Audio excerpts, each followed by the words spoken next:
Alright guys, I'm about to cook some dinner. It is like 8:30. I've been home from work for like 5 hours. I'm filming on my iPad because again, my current phone, I look like I'm not wearing shorts. I'm wearing these shorts from Victoria's Secret, pink, my very colorful outfit. Anyways, I wanted to talk about something. What am I gonna make? Let's think about it, vibes. I kind of want to make my salmon.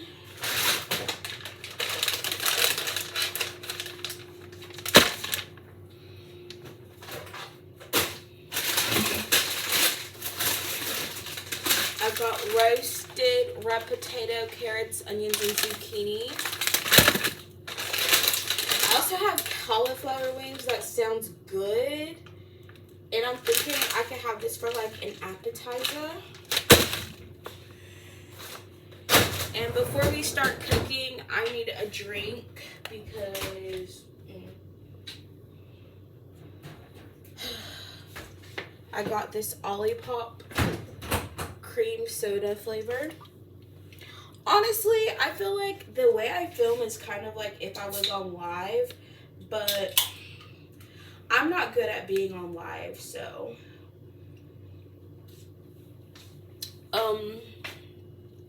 this is Olipop. I don't know how I feel about this. It doesn't taste bad, but obviously it's not going to taste like your normal cream soda.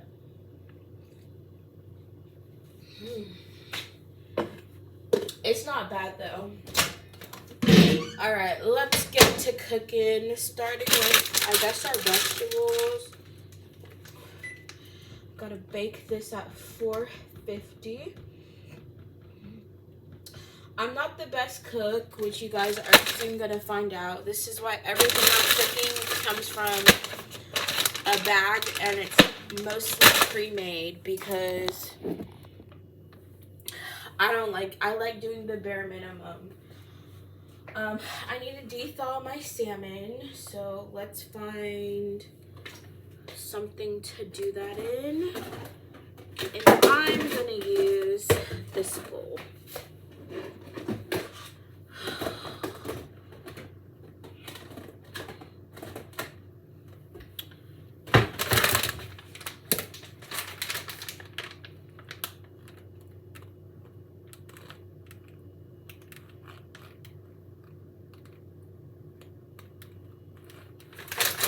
It says you're supposed to take it out of the packet to de-thaw. This fish looks questionable. Some of this do. This is Aldi. This one looks like there was like a little worm in it. I don't know if y'all can tell, like this little piece that's frozen there.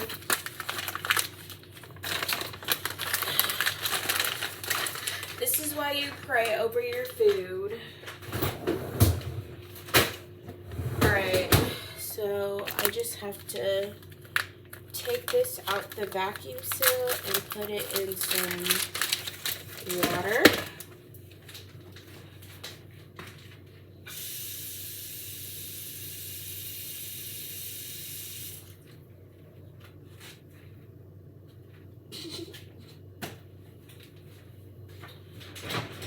Okay, what else?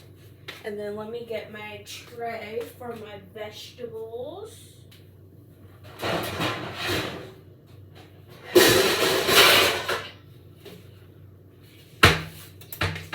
This is the baking tray I use.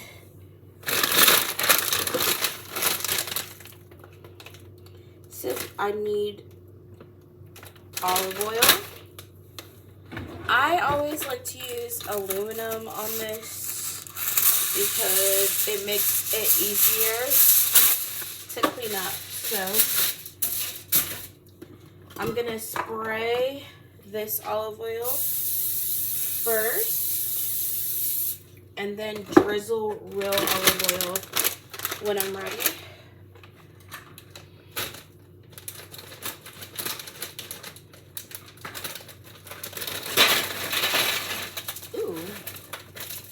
the Zucchini is the zucchini. The zucchini in this looks pretty good. Says place, drizzle with oil, salt, pepper. How am I supposed to arrange this in a single layer though if it's frozen in clumps? Like, ugh, I gotta break apart the frozen zucchini. All right, I'm gonna go ahead and do my salt. A little bit of pepper. Seasoning frozen vegetables is not very appealing. And then here's, I wish I had that little fancy spray bottle that people put their olive oil in, that like you can make it, turn it into like a sprayer, or I just feel like that would be way easier. Okay. So that will be ready to be popped in the oven in about 10 minutes. Slash whenever my oven preheats. And now for our snack. Our cauliflower is our snack. Oh, there's gnats in here. Ah!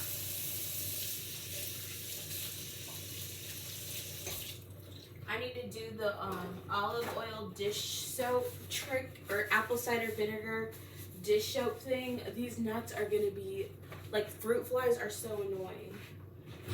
And you only really get them or see stuff like that in the summer.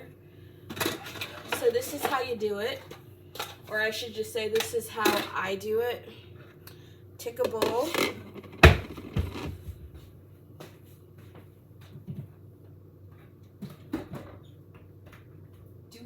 Have apple cider vinegar though? I don't know. I thought I did, but I don't see any. I only see regular vinegar, and that's not gonna work. Well, it looks like, oh, there it is. I was like, I know I have bought some. This looks like really old apple cider vinegar.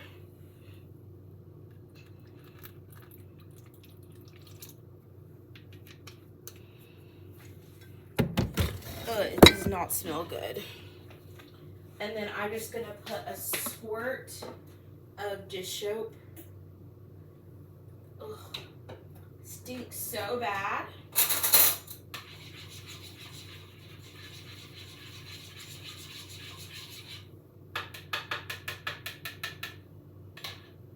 feel like that wasn't enough dish soap.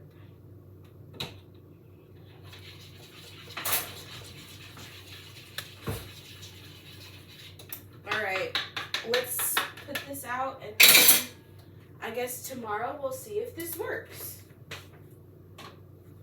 It usually does work. Okay, let's see how to do my cauliflower wings. I'm going to use the air fryer for this. 400 it says for 14 to 16 minutes. So honestly, by the time this is done, it's going to be with my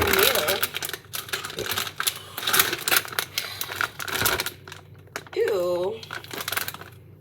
These really do look like some little chicken wings, though. Okay, this... I need a new one. Excuse me.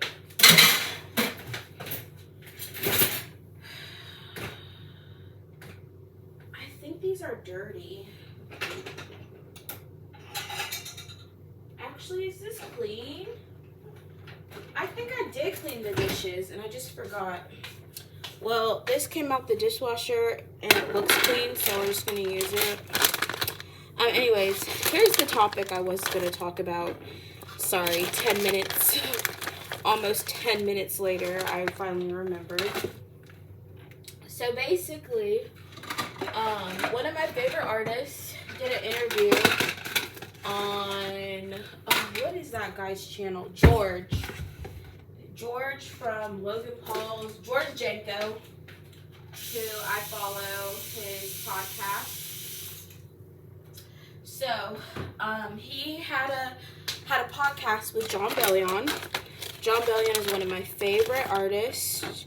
I went to his concert in college, and I found out about him actually because of one of my friends who always would invite me to concerts with her. So John Bellion was one of my very first concerts I ever went to, and that's how I found out about him, was going to his concert. So, how long? 14 to 16 at 400. That seems too long. I'm gonna do 14 minutes. And then I'm roasting this for 20 minutes. Just remember, 20 minutes, 20 minutes, 20 minutes. Y'all, I hate, like, keeping the packaging, so I make things more complicated. Anyways, while that's cooking, we're gonna make a pre-snack. a quick snack. A light snack. A quick snack. As the TikTok lady said. Just a quick snack. If you are a lady, you should not be caught eating late at night. So we're just gonna make ourselves a light snack, a quick snack, a quick midnight snack. Y'all have to be on TikTok to understand my memes, because I stay on TikTok, so that's why I'm always quoting it.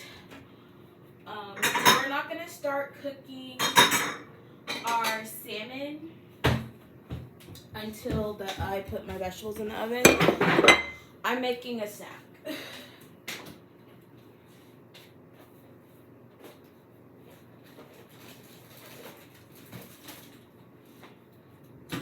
So I had actually made this yesterday. So it's just crackers with goat cheese, and then the rest of my heirloom tomatoes that are literally about to go bad if I don't eat them anyways. So how I do this,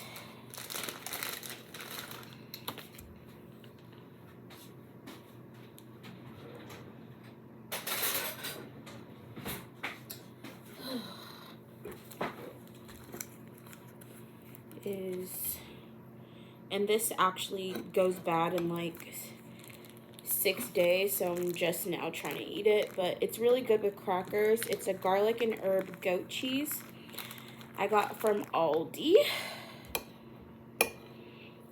and it just tastes really good on flour, crackers, bread, with tomatoes, you name it. Very flavorful. Or in salads, I guess. I don't make a lot of salads anymore. Or I should just say I haven't made a salad in a minute. So I just eat my goat cheese, and then I have my tomatoes that are about to go bad anyways if I don't eat them, so. Okay, back to our story. Oh, my oven's ready.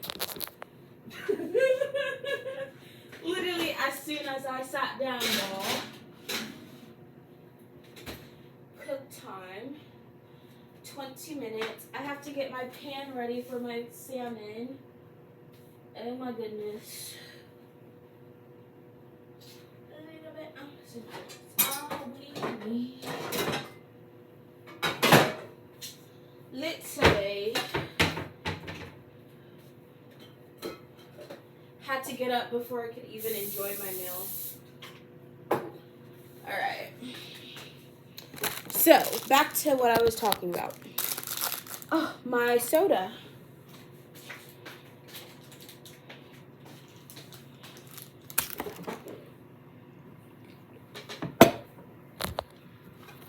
Okay.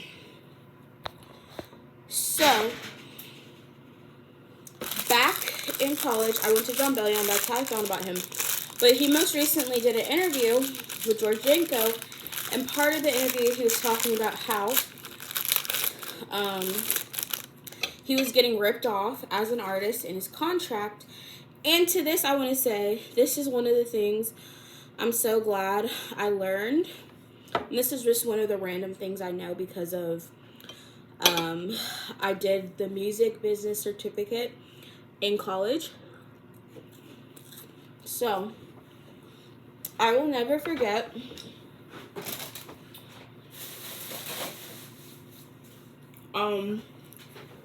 one of the requirements is you have to take a class that talks about record contracts. So there's a lot of different types of record deals, but the worst one is called a 360. And basically it's where the record label gets money from every aspect of that artist does. Like if they make clothing, if they make perfume, the record label is profiting off of everything the artist touches, basically.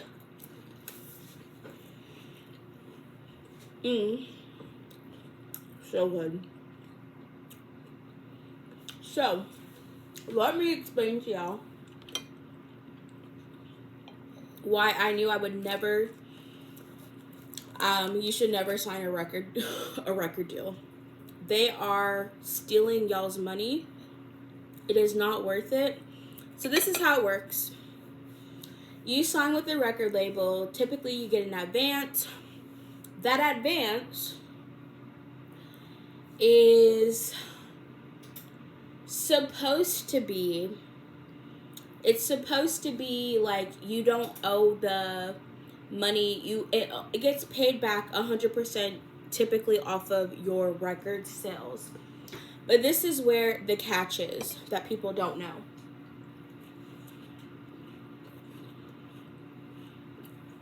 Making this and eating was a bad idea.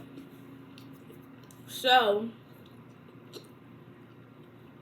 say I sign a deal, I get an advance for $1 million, and my percentage of my sales, because usually artists only get a percentage of their record sales, they also don't get to own their masters, so the record label owns all of the masters. So the artist might get 10% of their sales. What these companies do is you have to recoup back that advance off of the 10% you earn from record sales. So most artists are not going to see a dime of their record sales because the record label is keeping that from on the basis of their advance. So if you're getting 10% of sales, if 10% of sales is what you're earning as an artist, and all of that money you have to pay back to cover the advance that the record label gave you up front, then you have to sell 10 million to earn 10%, that's 1 million, and before you've broken even with paying back what you owed. So you have to sell 10,000, and that's usually from like CDs. And that's only, and you have to think about it this way too. That's saying if you were selling 10 million CDs for $10, that artist will have recouped $1 million after selling 10 million CDs for $10. Because that means you earned $1 for each. Wait, I didn't do that right. Wait, my math is off, y'all. $1 million, you would have to sell 1 million $10 CDs to pay back the $1 from 10% of the gross. So, and there's all these other expenses too. Basically how it works is the record label has already made back their money after 100,000 copies of that are sold. So rewind. I paid you $1 million, and now you're paying me back based off of a percentage of the sales. But I've already technically made my money off of you after you've sold 100,000 copies. $100,000 copies times $10 a copy is $1 million. But for you as the artist to pay them back based off of your 10% of sales, you have to sell 1 million copies. So do you see that? They've already made they're making 100 times what you've made already by the time you paid them back. So they're getting ripped. They're ripping off artists. No doubt. Every single artist is getting ripped off by these record labels who are greedy at the end of the day. Not only that, they charge you for every other expense you have. You are the artist is getting charged for every single thing that the record pays for them, even outside the advance. So the advance you're paying back, but you're also paying for everything else. So record labels are honestly the most greedy banks in the history of anything.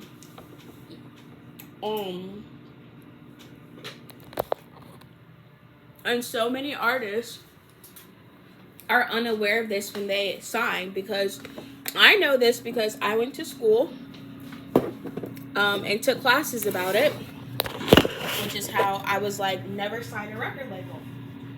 But for those who don't go to school,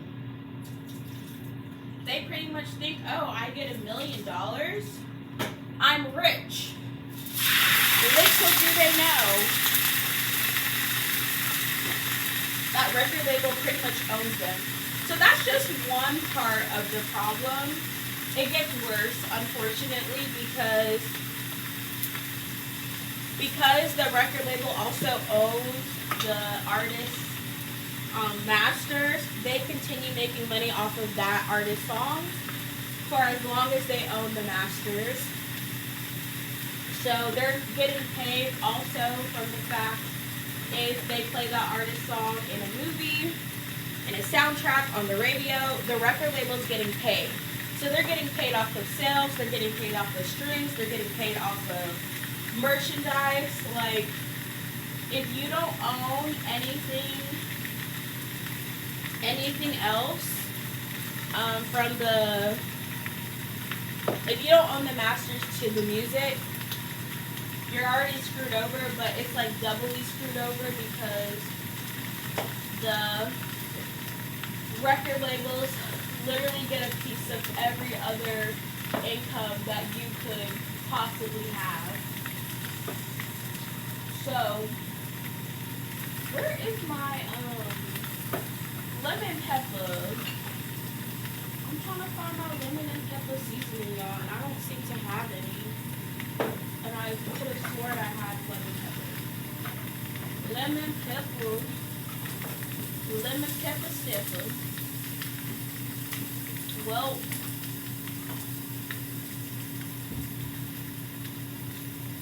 honestly, I forget salmon cooks kind of fast. So here's where it gets worse. So not only do record labels get greedy and hoard and have you pay back a small percentage of sales in order to pay you back. This is what I feel like would be fair, right?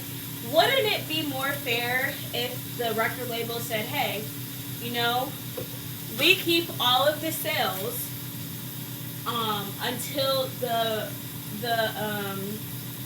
your advance has been recouped. After that point, you get 10% of sales thereafter. That would be more fair because obviously you've made back your investment, so now you're squared away. You're still making the majority of the money from the sales, but at least the artist is starting to get paid after selling 100,000 copies versus they don't start getting paid till after they've sold 1 million because they have to pay back based off of the 10% they're getting. And some, like larger artists, you know, you can negotiate a higher percentage. So maybe you get 20%, 30%, like, everyone signs different deals. But the standard for new artists is like 10 to 50% is what they're getting from record sales. Especially if you know, they're a new artist, they don't have like a strong following. And the other thing is the record labels also control like how many out, like they control that person's ability to make music at the end of the day as well.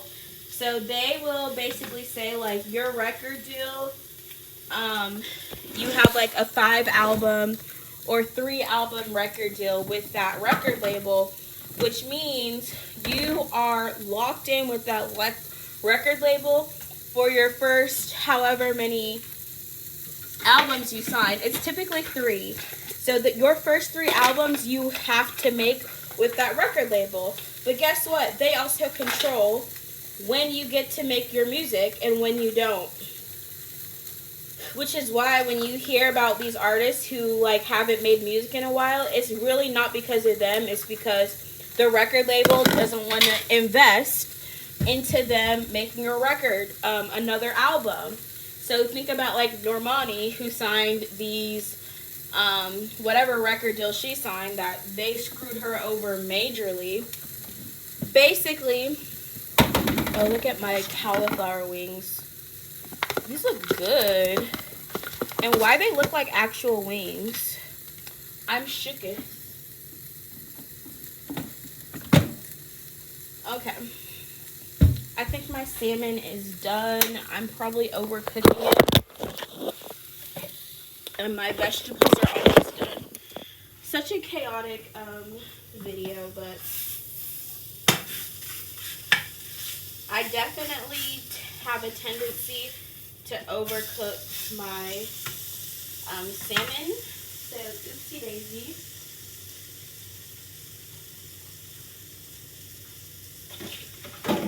Alright, and then here's the buffalo sauce for our wings. I'm just like interested to see like, are these, I don't think they're actually going to taste like buffalo wings, but we can pretend. I can surely pretend.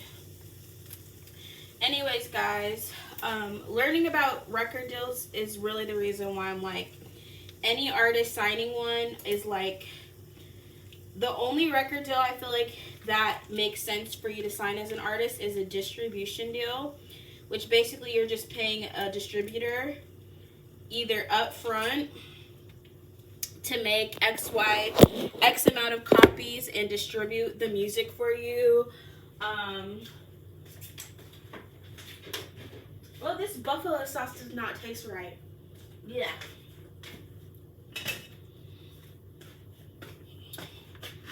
Alright. So,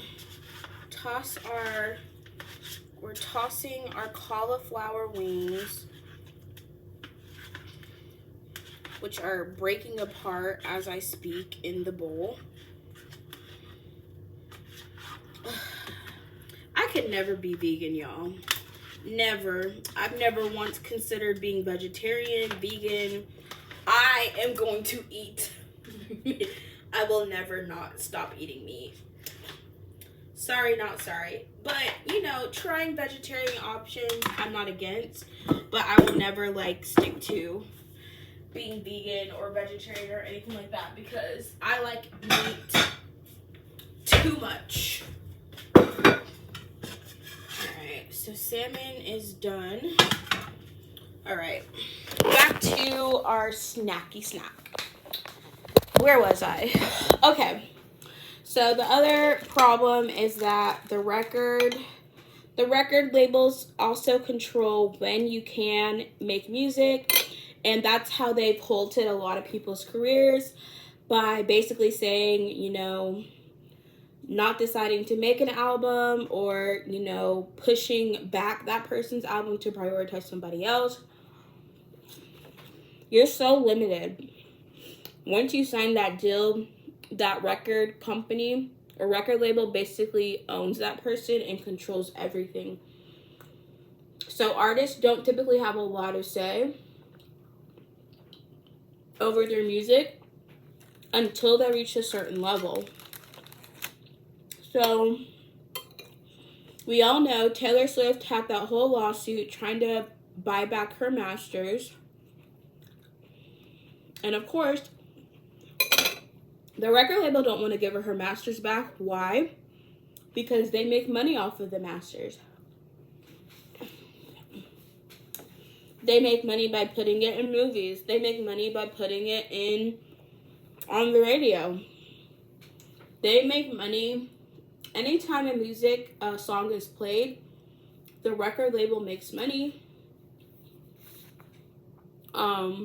because they own the rights to the music. Copyright, that's why like YouTube copyrights are a thing. Basically, the person who owns the copyright has control over who can and cannot play that song, and also gets paid every time that song is played. So yeah, that's just me sharing some information on it.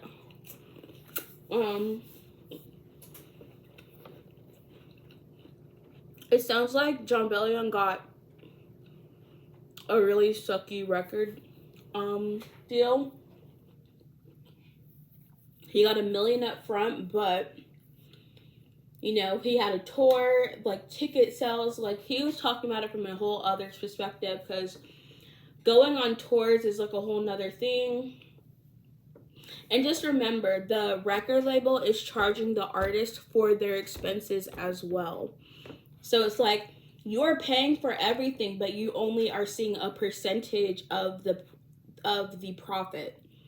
But you're paying for everything. But because you're paying for things after the fact, the record label is the one fronting the bill up front. That's how they get people. So basically, they're just a very greedy bank who wants to control how much you can spend, limits how much you can make as an artist, limits when you can and can't make music. And then the 360 deals, basically like if that artist had a clothing line, the record deal is getting paid for that. If that artist does any other business venture outside of it, like they will literally own, and this is just like crazy, but music record labels can own the name and likeness of an artist. Meaning like anything with that artist's name, they own, and they get paid for it because they've copyrighted basically the name and likeness so that they can make money off of that artist forever, basically. So basically, I learned how greedy, corrupt the music industry was after taking my music business, doing the music business program. I used to think like, oh, I would love to have a record deal. Don't want a record deal ever. Would never want to have a record deal. I will say this though. The only real benefit of a record deal is you have the power of the record label behind you. So they do have a lot more influence and can control, you know, can really push the artist's music to the top, which is why you see a lot of like bigger artists typically have the record deals because they have the entire record labels, which there's like, there's the big three, Sony, Universal, and I'm missing one. The big three major record labels pretty much own everything. It's Sony, Universal, and it starts with a W. I want to say Warner, but I think that's not right. But Sony and Universal for sure. There was 4, and I think now there's 3. Because some people basically, I think Universal and Warner Music Group, I think it was WMG, they combined, and I can't think of what the other one is. But anyways, they're basically an oligopoly. They have an oligopoly. What is it called? When 3 major things own everything. But it's like, it's more than just even like music. They own the stadiums. They own the music, they own movies, television. Like, Sony owns so much. Like, y'all don't want to go down the rabbit hole of, like, figuring out how much all of these people own, but it's just, like, it's very, very, very corrupt. These people are very, very, very greedy. And basically, it's all about the money. And the music industry is full of greedy people who just want to take your money, which is why I wrote this song called Money back in college. It was actually inspired. It was actually for a project in my music business class, but it was inspired by what I learned about record labels and record deals. So the inspiration for my song that I made for a project was learning how corrupt record labels are and how they are overcharging people for the simplest of things. All right, y'all, and my dinner is now ready. We got our salmon, our vegetables, including our buffalo cauliflower. So thanks for making dinner with me while I chit chat about random stuff.